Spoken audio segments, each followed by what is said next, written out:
Greetings to all of you for making the trip here. I want to thank all of you who were here last year, and I want to offer special thanks for those of you who are here for the first time. Well, I'm going to just share a few of my thoughts with you, again, as part of the stage setting for today's summit. As Nick said, with the AAA Foundation for Traffic Safety, our mission is primarily research. We either fund or conduct applied traffic safety research using an overall mission of saving lives through research and education. And we are currently focused on 4 strategic areas. Both ends of the age spectrum, the young novice drivers. At the other end of the age spectrum, senior safety and mobility. We have a road safety initiative called US RAP, which is a benchmarking program to rate the relative risk of road segments in this country as a way of getting more people engaged in traffic safety and, in some sense, enhancing the traffic safety culture. And the next speaker, John Dawson, is going to be speaking about that from the European perspective, where we got the idea. And lastly, our 4th focus area is traffic safety culture, which has become, in many ways, sort of my personal obsession over the past 4 or 5 years. Because I truly believe unless we are able to understand it, unless we are able to affect changes in traffic safety culture, we're going to be stuck to a large extent at the same level of number of fatalities and serious injuries and rates that we have been historically over the past several years. From my perspective, I honestly believe that outside of this room, traffic safety is an unrecognized public health crisis. Sure, we've made great progress over the past 30 years. We've made great progress over the last 3 years. But let's not forget that over the past 25 years, we've had over 1 million men, women, and children die in traffic crashes in this country. It represents over $300 billion in socioeconomic costs, and yet we can't somehow, and 2% of our gross domestic product, and yet we don't seem to be able to get those metrics across to the stakeholders in this country and to the general public as far as that's concerned. From our traffic safety culture surveys, again, we see that nearly 1 in 4 Americans have been involved in a serious crash. So a lot of us have been touched. And almost 40% have had a friend or a relative who were seriously injured or killed in a crash. So again, it seems like with all those people touched that we ought to be able to do a better job of getting people engaged and involved in this issue. As many of you have heard me say, and hopefully as everybody in this room believes, as a traffic safety professional, 1 death on our nation's highway is clearly unacceptable. But 1 death every 15 minutes is an absolute outrage. And unfortunately, I am absolutely convinced we as a society, we as stakeholders in this community, aren't necessarily outraged. As I often say, we're a society that's more outraged about dirty spinach or dirty tomatoes than we are losing someone every 13 or 14 or 15 minutes on the nation's highway. We need to get more people engaged, we need to get more people outraged, and we need to do something about this. Again, these numbers on this slide aren't necessarily the perfect answer, but I do think it sheds, again, a different perspective on this problem. I've been around long enough to hear administrators at the federal level come and go, and somehow safety is always our top priority. And yet, I argue that the rhetoric always far exceeds the actual investment, the action, and the policy implementations. Again, there's nothing magic about these numbers, and we could argue about it there exactly if it's the right number, but when you see things like after 6 or 7 years of the highway program, that we've just allocated over 50% of the highway safety improvement money, and after all the money we pumped into the stimulus from the stimulus program that this administration put in place, that only 5% of that went to traffic safety. I think we can do better. I think something more needs to be done. And certainly from a rural perspective, I'm delighted that not only are we talking about the culture and traffic safety culture in this country, but that we're focusing specifically on the rural traffic safety culture. Because in many ways, I truly believe it represents its own unique problem. As we know, and as Nick has talked about, over 50% of the highway deaths in this country occur on rural roads. The fatality rate is 2.5 times that on urban roads. And yet, we've had a long-standing underinvestment in rural roads in this country. We've made it difficult for the money to flow from Washington through the states to many of the local and county jurisdictions. And one measure of that is, and Mike may have a better number for this, but the last time I looked, only 30% of the high-risk rural road program grant monies had even been obligated. We can do better. From our perspective at the AAA Foundation, We look at, in terms of an overall sort of definition of traffic safety culture, is what you see on the slide here. Implicit shared values and beliefs that determine the way in which society acts in matters that affect traffic safety. But more importantly, we have adopted this positive traffic safety culture as our own personal vision, and we hope that that vision will spread across the community and across the country. A social climate in which each individual and each organization will highly value traffic safety culture and will rigorously pursue it today, tomorrow, and in the future. That's our goal. When we look at it, it clearly is multifaceted. We certainly have researched and looked at and are concerned about the motorist-centric kinds of things. But we also are interested in the stakeholders, the legislators, the regulators, the people that invest in traffic safety. It's certainly national, regional, local, organizational, and it's rural and urban. But for the next 2 days, we're going to be focusing on primarily on those three that I've circled here: motorist, organizational culture, and rural culture, as Nick has just so ably described. When we look at this, we also recognize that ultimately the solutions are holistic. We want to get safer drivers in safer cars on safer roads with enhanced emergency medical services. Now, when we started our effort a couple years ago, the first thing we did was commission 22 research papers and put them into a research compendium, which was designed to help us identify what is traffic safety culture, how can we measure it, and more importantly, what can we do about it. That compendium is still worth reading. If you haven't gotten a copy of it, if you haven't downloaded it off the web, if you haven't read it, please do. If you've read it once, do what I do. Take it out and reread it again, because there's a wealth of information in there. There's a lot of provocative thoughts. There's a lot of great ideas.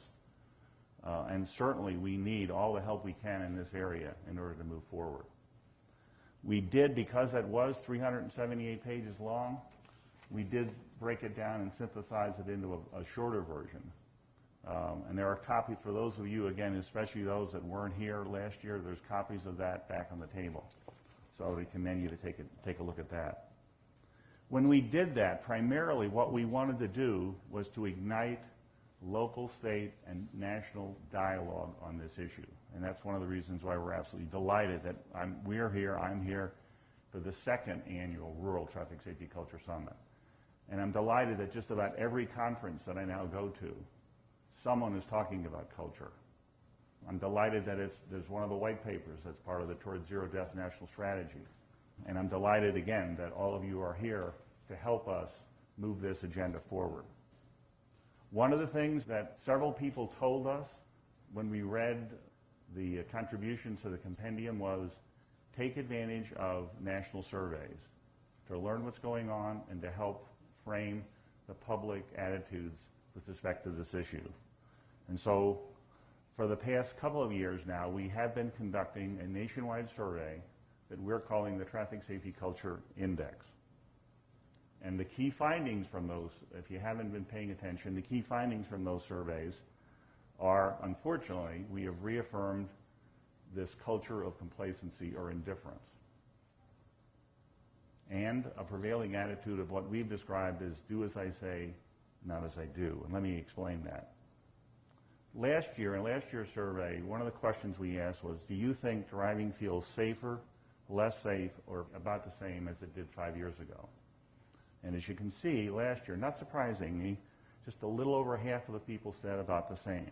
But a full 35% did say that it was less safe. Now this year, we did the survey and asked the same question.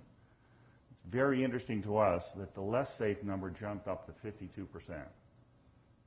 And throughout all of that, we also asked the question, well, why? Of those people that said felt it was less safe, we asked them why.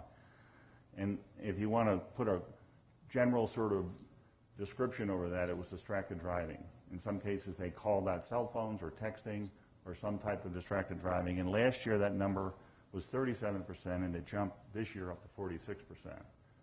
Now, internally, we've been calling this a LaHood Obama-Oprah factor, because both of them have been out so much this year talking to the media about texting and distracted driving that it appears that perhaps it's working. The public awareness of at least that issue has been raised. But back to do as I say, not as I do. Again, remember, 52% of the people felt they were less safe today than they were 5 years ago. Of those same people, 26% of those drivers said it was because of drivers on cell phones. But here's where the do as I say, not as I do attitude kicks in. Just over 60% of those same drivers admitted to talking on the cell phone while driving, and a full 23% said they do it fairly often or regularly. We also see people in our survey, again, rating a variety of traditional traffic safety issues as major concerns. Drivers texting, 88%. Drinking drivers, almost 87%. And it's significant as we look on the distracted driving issue that driving and texting has actually exceeded just a little bit concern over drink driving. But what's most important is in every one of these issues, we see a do as I say, not as I do attitude. We see a high level of concern, a high level of recognition that this is a problem, but we see people doing those same behaviors on a fairly regular basis. We also, as Nick said, we see very high levels of support for a variety of traffic safety measures. The one I would just point out, for example, is using ignition interlocks for all offenders, which is generally considered, I think, in this country still fairly controversial, and yet fairly high levels of support from the public for these particular countermeasures. But I contend, unfortunately, we seem to lack the political will to implement the known solutions or to increase our investments in highway safety. We have intervention after intervention that can be codified in laws that exist in certain parts of the country, but we haven't implemented in other jurisdictions. We have a whole host of engineering fixes that we know work, that we've implemented and we validated and we know work, but we haven't necessarily implemented them across the board. We can do better. Why? Well, first of all, in terms of the ultimate outcome of changing behavior, as my friend and psychologist Rob Foss from the University of North Carolina loved to say, changing driver behavior is not rocket science. It's much harder than rocket science. And we need to remember that. And from the perspective of getting those legislators and those regulators to get those laws passed and the policies implemented, I contend we need to remember that first and foremost, virtually every one of those regulators and legislators is a motorist. So they have the same general attitudes, oftentimes, as the rest of the motorists that we survey. Why? Again, why are we stuck in this this culture of complacency and this cultural indifference? I don't think we know all the reasons yet, which is one of the reasons why we're committed to doing more research. But we certainly know some things about the research that's been done about the way people perceive risk. We know, for example, that generally people in this country favor health and safety if you ask them about it, as you just saw from our survey, but they dislike restrictions on freedom and comfort. We love our mobility. We love our freedom. We love our independence in this country. Traffic crashes are not outrage-evoking events. They don't happen in large numbers. They happen in ones and twos. They are geographically distributed. They don't tend to make the front page of the papers the way a 747 crash would be. And there's just in general, there's this apathy to the way we look at risk. We all think we're above average drivers. We were born in Lake Wobegon. We all think we're in control. We can control the risk. People think that flying in an airplane is much riskier than driving a car because they're in control of that car, and they think they can, therefore they can reduce the risk. And I think there's also something to the anonymity, which probably is a little different if you're looking at urban versus rural environments.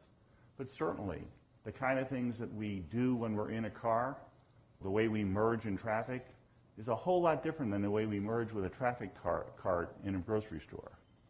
Why is that? So what can be done? I don't profess to have the silver bullet with respect to what we can do. Hopefully by the end of tomorrow, we'll have a few more bullets, if you will, in our toolkit that we can start implementing. Information will give us a better idea what this is and a better idea of the things that we can try. And hopefully we'll learn a lot of lessons learned from many of you in the room here, things that we can try in our own areas. But from my personal perspective, as at the start of this particular summit, I have a list here of several things that I think we can do, and I think we can do them right away. First of all, I think we can and we should all adopt the Towards Zero Death vision. You know, I had the pleasure recently of listening to Malcolm Gladwell speak, and one of the points he made, in fact, my big takeaway from his talk was he said that for any major social transformation, you need to refocus the social value proposition. And I truly believe that if we're going to make a difference in traffic safety culture in this country, we're going to have to refocus the value proposition around Towards Zero Death. And I don't mean just adopting a slogan. I mean putting in place a robust vision and objective that we mean and will work on it every single day. We need to refocus the debate as a public health issue. As I said, society does seem to be more generally concerned about the more traditional public health concerns and issues in this country. We've made great progress in that area, but there's still a long way to go. I'm delighted that Dr. Arias will be here tomorrow to give us her thoughts about how we can work more closely with organizations like CDC. We need to apply holistic solutions that are based on science. As I said, there's a lot of things we know work that we haven't implemented, and there's also a lot of things that we know don't work and that we continue to do them. We continue to put money into things that we know don't work. I don't think we can afford to do that much longer. I truly believe we need to get more people engaged in the process because ultimately that, I think, is the solution to changing the culture. And to do that, I think we need to set performance goals. We need to be more transparent in our decision-making process, and ultimately we need to hold those people that spend our tax dollars more accountable. These are all, not surprisingly, goals of the current bill that's being debated in Washington right now for the reauthorization of the highway program. There are also the sub-goals of the program that we're also, one of our other focus areas at the foundation called US RAP, which again is designed to rate the relative risk of road segments and get the public engaged by sharing those risk maps with them so that they have a better idea as to where the risks really are. But ultimately, we need to get more people engaged. And also from a behavioral standpoint, certainly, we absolutely need to continuously ask people to look in the mirror and honestly assess their own behavior and recognize that it's not just the other driver, it's not just the other person. The good news is that with the possible exception of that last bullet, every single one of these things can be done tomorrow. We don't necessarily need a groundswell of public opinion in order to make these changes. We can do it within this community. The traffic safety community can do a whole lot more than we have done to make progress in this area. And lastly, from our perspective, I just want to let you know that we are continued to staying on this particular issue. It will remain a major focus area for us. We plan on continuing our annual surveys. I've given you just a little bit of the one from 2010. We'll be releasing those results within the next month or so. We plan to continue to do studies where we look both at the cultural aspects of problems and we look at the crash statistics to marry those together to try and raise the public awareness again on an issue-by-issue specific basis. We hope to do a better job of developing messaging that actually is based on science and resonates with people and doesn't just make us feel good because it has a snappy slogan to it. And I'm delighted that Dee Alsop with Hearts and Minds Strategy will be here later this morning to talk about some of the things that we're doing with him. And finally, we hope to do some additional research, quite frankly, on subjects that we have not yet identified. And that's another one of the reasons why I'm delighted about this summit, because we hope, especially this afternoon and tomorrow, that each of the breakout sessions will give us some additional information about where are the gaps, where do we need additional research to make progress and make additional progress. Before I finish, I want to recognize Brian Teft, who's the Senior Research Associate with the Foundation, who's in the back, and Dr. Stephen Block, who is one of the representatives from the Auto Clubs, the Auto Club of Southern California. Stephen, if you want to just raise your hand or whatever, I want to recognize those two people. Again, I want to thank you for your patience and your attention. I look forward for your participation for the rest of the summit, and I look forward to learning as much from you as hopefully you will learn from all the speakers today. Thank you very much.